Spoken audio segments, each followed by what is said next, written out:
So, if you're getting ready to study abroad, you know the TOEFL listening section can feel like this giant hurdle. It feels like more than just a test, doesn't it? It's kind of a gatekeeper. So today, we're going to pull back the curtain and demystify it, piece by piece. You get about 36 minutes. That's it. 36 minutes to prove your English listening skills. But here's the thing. The test isn't just checking if you can hear the words. No, it's looking for something way deeper. So the real question is, what are they actually listening for? Let's dive in. Okay, the very first thing you have to understand is that this test is built to separate simple, passive hearing from true, active academic listening. And trust me, that distinction makes all the difference. Look, most of us think listening is just about catching words as they fly by. That's passive hearing. But the TOEFL, it's testing academic listening.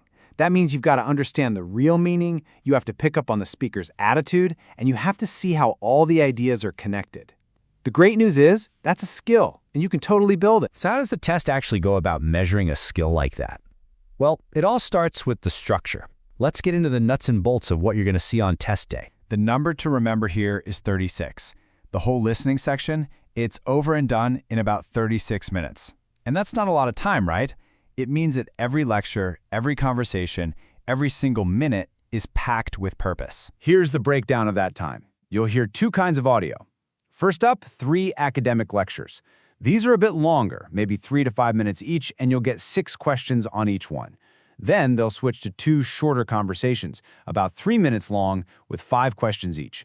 These are the kinds of chats you'd actually hear on a college campus.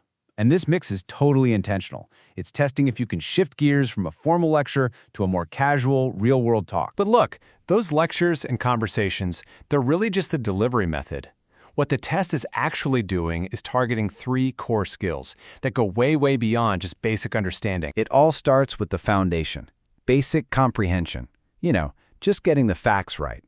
But then it levels up. The next skill is understanding the speaker's attitude and how certain they are about what they're saying. And then the final, most important skill is connecting all that information together, seeing the big picture.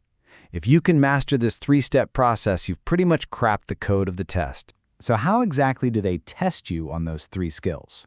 Well, ETS, that's the company that makes the TOEFL, they use 7 specific types of questions. I want you to think of these as their secret toolkit. If you learn to spot each one, you'll know exactly what you should be listening for. First on the list is just purpose. Before you get bogged down in any of the details, they want to know one thing. Did you get the main point? What was this whole conversation or lecture even about? The official guides say it pretty clearly. Identify the main point or purpose. That's your first mission as a listener. You should constantly be asking yourself, okay, why is this person talking? What are they trying to do here? Next, we have detail questions. Think of these as little fact-finding missions. Did you catch that specific name, that key date, that one single reason the professor gave? They're testing whether you can pull out the facts that were stated out loud. And this is where taking good notes becomes your absolute superpower. Then you get function questions. Now, these are a little more like being a detective. It's not about what the person said, it's about why they said it. Were they giving an example? Were they making a counterargument? You have to analyze the speaker's move within the conversation. Now, for attitude. This is where you have to listen with more than just your ears. You really have to tune into the speaker's tone of voice. Do they sound confident? Doubtful? Are they surprised? The answer isn't just in the vocabulary, it's in the emotion behind it. Organization questions are asking you to think like an architect. You're not just hearing the individual pieces of information, you're looking at the blueprint of the entire lecture. How is this thing built? Is it a comparison, a problem, and then a solution? Understanding the structure is key. Connecting content questions. This is where things really ramp up. You're not just mapping the structure anymore. You're finding the hidden connections. Can you spot the cause and effect relationship? Can you predict what might happen next? It's all about how these different ideas fit together. And that leads us to what is probably the trickiest challenge of them all, figuring out what the speaker is hinting at without ever saying it directly. This is the inference question. It really is the final boss of academic listening. You will not hear the answer spoken out loud. It's not there. You have to read between the lines, put the clues together, and draw a logical conclusion from what you've heard.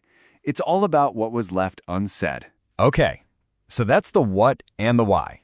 You now know the structure, you know the skills they're testing, and you know the 7 questions they're going to use against you. So now, let's build your final toolkit so you can walk into that test feeling ready. All right, let's boil this all down into a game plan. Number 1, take notes. You're allowed to, so you absolutely should. 2, always listen for the purpose, not just a list of facts. 3, pay super close attention to the speaker's tone. It carries so much meaning. 4, actively try to connect the dots between ideas as you listen. And one last pro tip, be ready for different accents. You might hear people from the UK or Australia, which just reflects what a real global university sounds like. In the end, doing well on this test isn't just about practicing more, it's about practicing smarter. So, I'll just leave you with this one thought. Now that you know exactly what they're listening for, how are you going to change the way you practice?